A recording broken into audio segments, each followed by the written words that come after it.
Seat क्यों?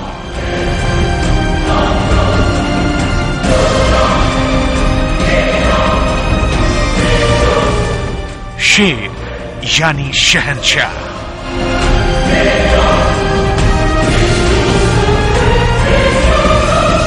शेर यानी जगर वाला,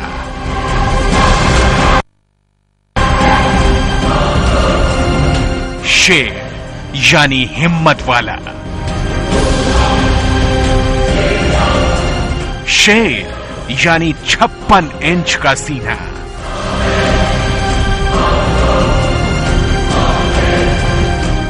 शेर का मतलब क्या है?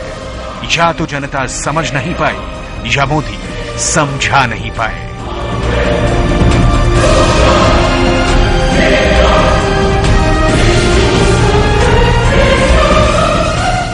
क्योंकि जनता तो इसी गफलत में थी कि शेरों को दूसरे जंगल की तलाश नहीं होती।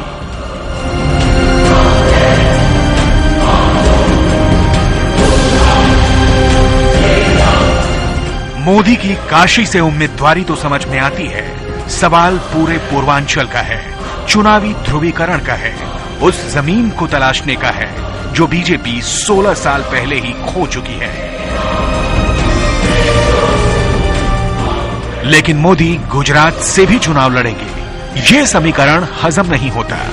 मोदी लाख पर्दा डाले मगर सवाल उठेंगे कि क्या मोदी सेफ सीट की तलाश में है? क्या मोदी को वाराणसी में हार का डर है? क्या मोदी को अपनी लहर पर यकीन नहीं रहा? क्या मोदी केजरीवाल की चुनौती से घबरा रहे हैं?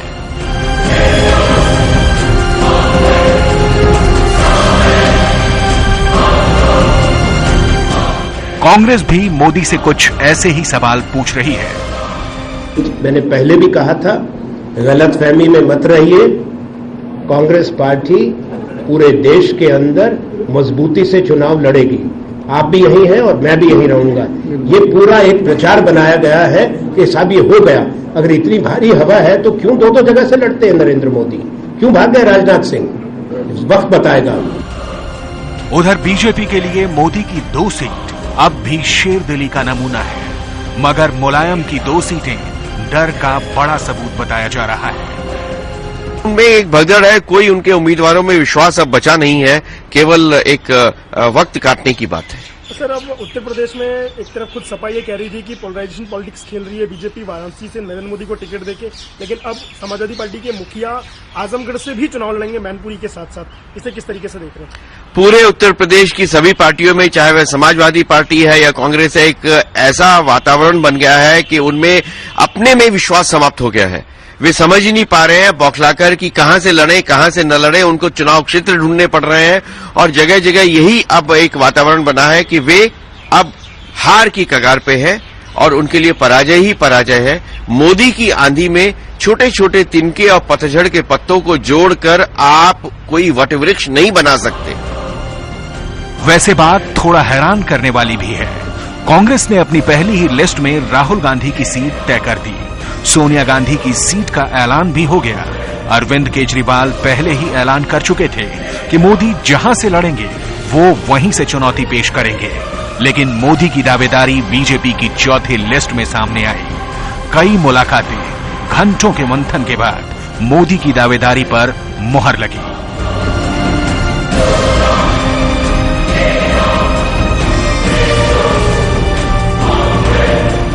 अब इस बात का सवाल तो खुद मोदी ही दे सकते हैं कि मुलायम की 2 सीटों पर दावेदारी कायरता और मोदी की 2 सीटों पर दावेदारी बहादुरी कैसे हो सकती है।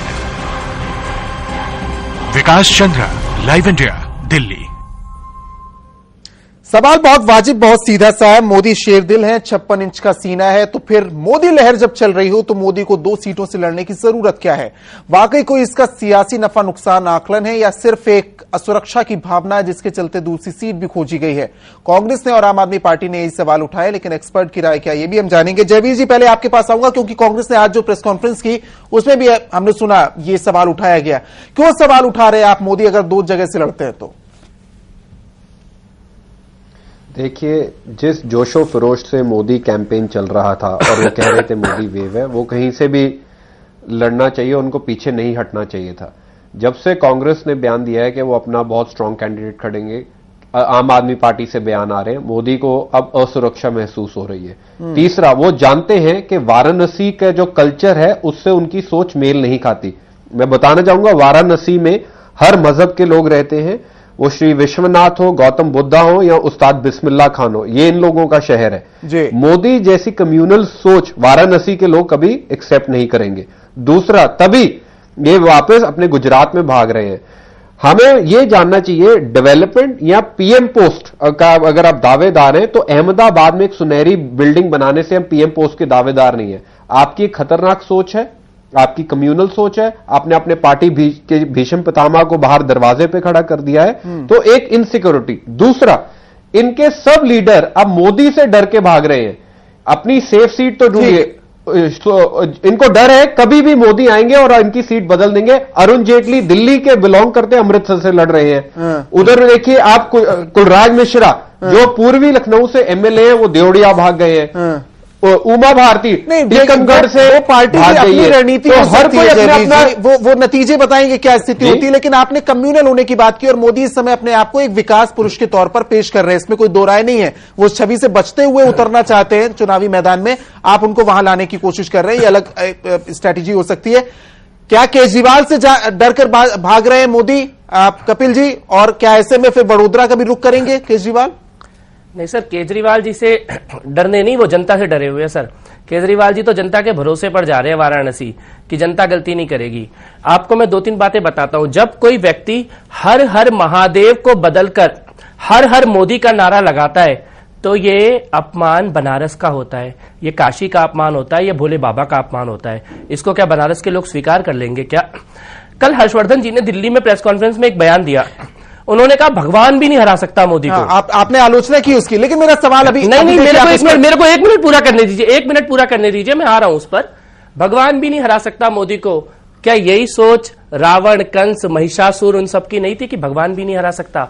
ये राजनीतिक तौर पर बहुत बड़ी गलती की है भाजपा ने और जनता इसकी सजा देगी। ये आप कह भी चुके हैं, आप पॉलिटिकल मैसेज दे रहे हैं। मुद्दा था, देखिए आप मेरी बात सुनिए कपिल जी, पॉलिटिकल मैसेज। मेरा सवाल सीधा आपसे ये है कि 2 सीटों पर लड़ने के लिए तमाम बड़े नेता लड़ चुके हैं, इस तरह की भावना आ चुकी है और उसके लिए सियासी नफा नुकसान भी सोचा जा रहा है। वाराणसी से लड़ेंगे, पूर्वांचल जा चुका है, उसमें रिवाइवल हो सकता है। कभी 16 सीटें तक यहां मिली थी, 32 का गढ़ है, ये सीटें लोकसभा की आती हैं। आप रिवाइवल यहां पर भी करिए, गुजरात में भी जहां से वो आते हैं। क्या आपत्ति है इस पर अगर 2 जगह से लड़ते हैं? नहीं, मैं आपको बताता हूं। मोदी साहब कहते हैं कि उत्तर प्रदेश और बिहार से बहुत सारी सीटें चाहिए, पूर्वांचल से उनको वोट चाहिए, इसलिए वो बनारस आ रहे हैं।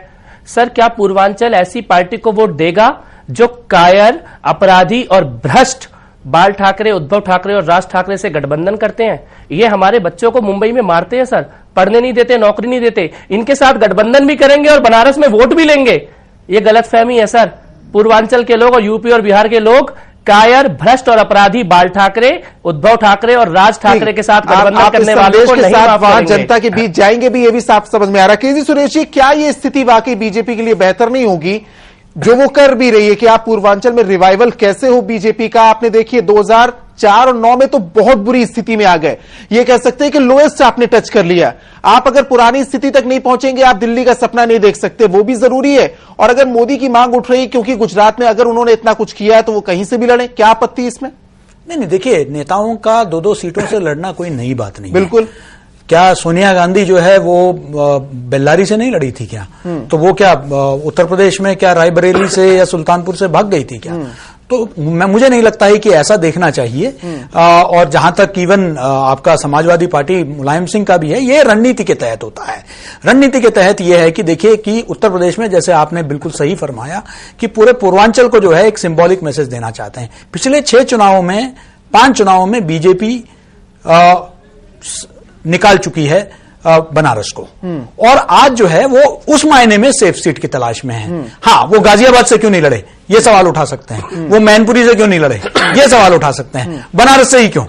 तो बनारस क्योंकि सेफ है, क्योंकि वहां एक माना जाता है, ये तो मतदाता बताएंगे, माना यह जाता है कि वहां बीजेपी का कोई नेता जो है खड़ाऊ भी रख ले और बाकी जगह, और क्योंकि आप प्रधानमंत्री उम्मीदवार है, आपको देश भर में भ्रमण करना है, आप एक सीट में अपना पूरा फोकस नहीं कर सकते हैं, तो आप उस सीट में आप अपना उम्मीदवारी रखेंगे जहां से आप बगैर ज्यादा मेहनत मशक्कत किए हुए आप सीट को निकाल लेंगे। तो इसलिए ये और दूसरा जो है, दूसरा गुजरात जो है जी, गुजरात के बारे में देखिए ना, आप जैसे ये हुआ आलोचकों ने और विपक्ष ने, बिल्कुल जायज भी था, हमला किया कि भाई आपका सारा श्रेय गुजरात की वजह से है। 3 बार से आप गुजरात चुनते आए, जब प्रधानमंत्री की बारी आई तब आपने गुजरात छोड़ दिया और यूपी चले गए। ये गुजरात कांग्रेस बता रही थी।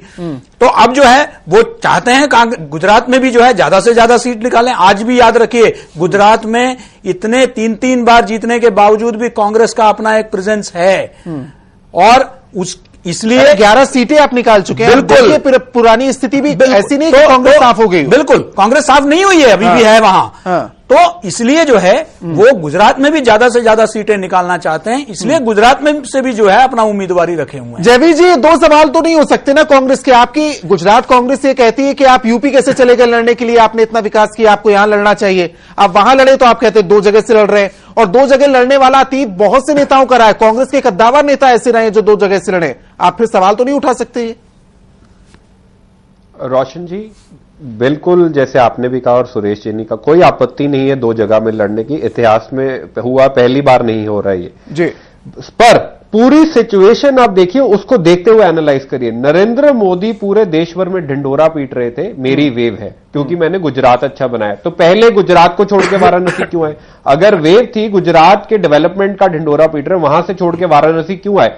वाराणसी की डिसीजन के बाद जब कांग्रेस पार्टी ने कहा कि वो मजबूत कैंडिडेट देंगे और उनको पता लग गया वाराणसी के कल्चर से इनकी सोच मेल नहीं खाती, ये उधर से भाग गए। तो निर्णय किस सोच से लिया गया है, किस पर्सपेक्टिव में लिया है, वो अहम बात है। अगर नरेंद्र मोदी वेव है तो पहले वो गुजरात से वाराणसी क्यों आए और अब 2-2 सीटें क्यों?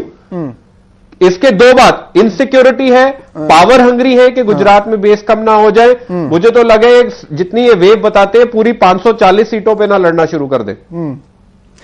मैं आऊंगा इस पर, एक ब्रेक के लिए रुकना है, लेकिन जैसा कि आप कह रहे थे इसका आकलन अपने अपने तरीके से किया जा सकता है। देखिए, यूपी आप आए हैं तो इसके पीछे एक बड़ी वजह है, यूपी से 80 सीटें आती हैं। यहां पर जो पार्टी मजबूत स्थिति में रहेगी, कांग्रेस रही थी पिछली बार, काफी अच्छा आपने किया था, उसका असर आपको देखिए कहां तक मिला था। तो इसलिए बीजेपी, आऊंगा कपिल जी आपके पास, यह आंकड़ा लेते हुए आऊंगा कि बीजेपी के लिए लोएस्ट टच हो चुका था 2004 और 2009 की स्थिति में। बीजेपी पूरी कोशिश कर रही है कि यूपी में रिवाइवल हो, इसलिए मोदी यहां पर आए, लेकिन इसका असर क्या होगा और कांग्रेस और आम आदमी पार्टी यूपी से किस तरह की उम्मीद रख रही है, इस पर भी बात करेंगे। एक ब्रेक के बाद बहुत जल्द लौटते हैं।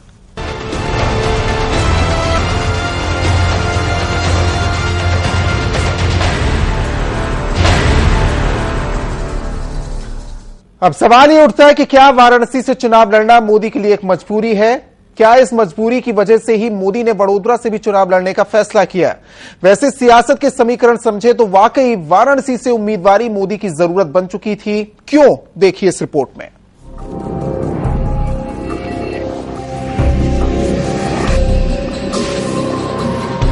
कुछ तो मजबूरी रही होगी, वरना मोदी यूं ही सेफ सीट तलाशने की तोहमत मोल नहीं लेते। सियासी समीकरणों को समझे तो वाराणसी मोदी के लिए मजबूरी का सौदा ही दिखाई देता है। वजह है पूर्वी उत्तर प्रदेश यानी पूर्वांचल। मोदी की मजबूरी है।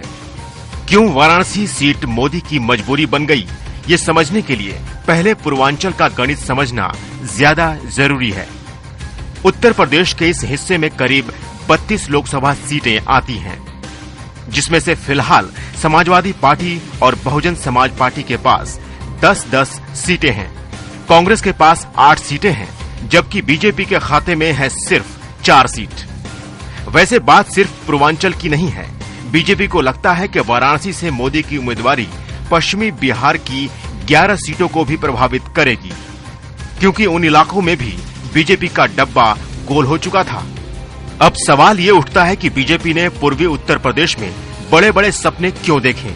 तो इसकी वजह है 1998 का लोकसभा चुनाव। 1998 में अटल बिहारी वाजपेयी की अगुवाई में बीजेपी ने पूर्वांचल की 32 में से 24 सीटों पर कब्जा जमाया था, मगर यह आंकड़ा 2009 में 4 तक सिमट कर रह गया।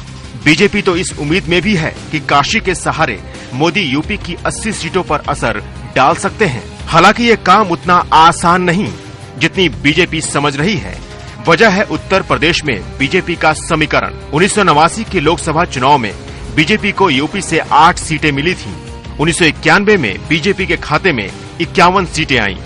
1996 में ये आंकड़ा 52 तक पहुंचा, जबकि 1998 में बीजेपी ने यूपी में सबसे ज्यादा 57 सीटें हासिल की। लेकिन 1999 में आंकड़ा लुढ़ककर 29 पर पहुंचा और उसके बाद 2004 और 2009 में बीजेपी को 10 सीटें ही मिल पाईं। यानी लड़ाई लंबी है और 10 के आंकड़े को 50 के पार पहुंचाने के लिए आंधी नहीं, एक बड़े तूफान की जरूरत होगी।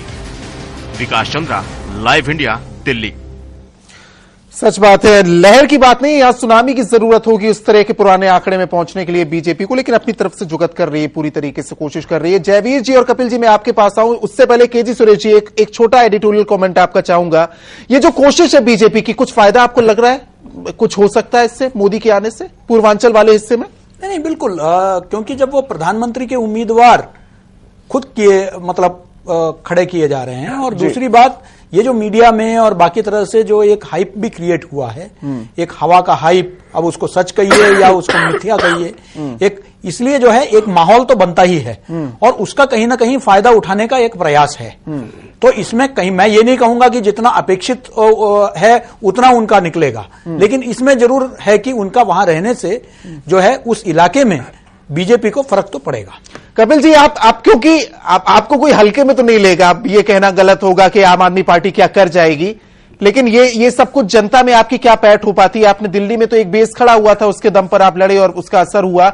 यूपी में आपको क्यों लग रहा है और क्या लग रहा है? अगर मैं सीधे आंकड़ा पूछूं, क्योंकि बीजेपी 60-70 के आंकड़े की, यहां आंकड़ों की बात हो रही है, 80 में आपके लिए क्या है यूपी में? मैं आपको बताता हूं यूपी में क्यों, हम दिल्ली में क्यों जीते सर, क्योंकि दिल्ली का आम आदमी भ्रष्टाचार से तंग आ चुका था, अपने नेताओं से तंग आ चुका था। हम यूपी में भी इसलिए जीतेंगे, हम महाराष्ट्र में भी इसलिए जीतेंगे, हम तब से अब तक स्थिति बहुत बदल गई है। आप में एक उम्मीद लगी, कई लोग ये